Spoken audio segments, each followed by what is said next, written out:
En 2002, cette carte valait à peine 1 euro. Personne ne la regardait vraiment. Aujourd'hui, elle dépasse les 15 000 euros en PSA 10. Et le pire dans tout ça, c'est que très peu de gens comprennent pourquoi elle a explosé comme ça. Je vais t'expliquer exactement ce qui s'est passé et comment tu peux éviter de passer à côté de la prochaine. On est au début des années 2000. La hype Pokémon est encore là, mais les cartes de Néo, elles étaient un peu dans l'ombre des premières générations. Et Lugia, ouais, stylé, mais rien de fou.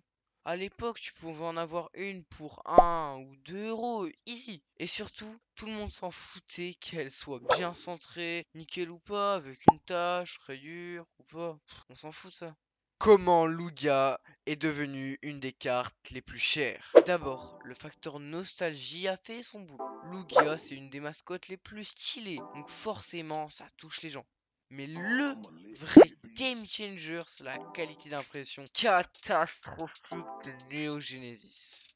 Les bords mal coupés, les taches et les rayures directes dès l'usine, c'est vraiment une horreur pour cette carte.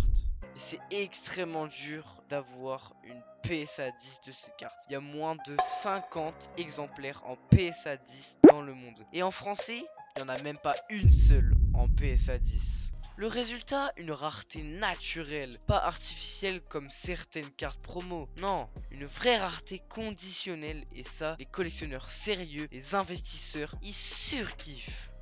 Ce qui est fou dans tout ça, c'est que personne l'avait vu venir. C'est ça qui rend cette carte si intéressante. Et aujourd'hui, il y a encore des cartes dans ce délire. Des cartes qu'on sous-estime un peu trop parce qu'on les trouve encore faciles, mais qui dans 10 ans vaudront peut-être une fortune, on ne sait pas. Par exemple, un Typhlosion de Neo Genesis, pareil, impossible à grader en 10. Une Giratina V-Alt aussi, qui a beaucoup monté ces derniers temps. Certaines promos japonais à faible tirage, vraiment. Tout ça, c'est monté en prix sans qu'on l'ait vu venir. Et cette carte, je pense que c'est la plus grosse montée en prix.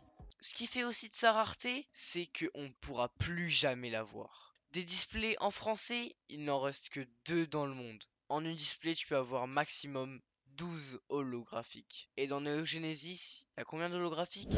18. Le taux de chance d'avoir Lugia est vraiment très faible. Le dernier à l'avoir, c'est Valouz. Valouz qu'il a eu dans un état impeccable. Ce sera peut-être le seul PSA 10 en français. Et ça coûte bien 15 000 euros, voire beaucoup plus, car cette carte en français est inestimable. C'est juste que 15 000 euros, c'est dans une autre langue. Et on sait très bien qu'en français, les prix montent beaucoup plus. Ce genre de cartes, tu dois vraiment les surveiller. Pas celles qui sont déjà cotées à mort, mais celles qui dorment comme Lugia à l'époque. Moi, j'en ai vu passer, j'en ai laissé filer aussi, oui. Mais celle-là, c'est la carte qui m'a appris que parfois la valeur n'est pas dans ce qu'on voit aujourd'hui, mais dans ce que les autres vont réaliser demain. Et toi, c'est quoi la carte que t'as vendue trop tôt? Et tu regrettes encore? Balance-la en commentaire, je veux voir les pires fails. Allez, oublie pas de liker, t'abonner, c'était Akiris.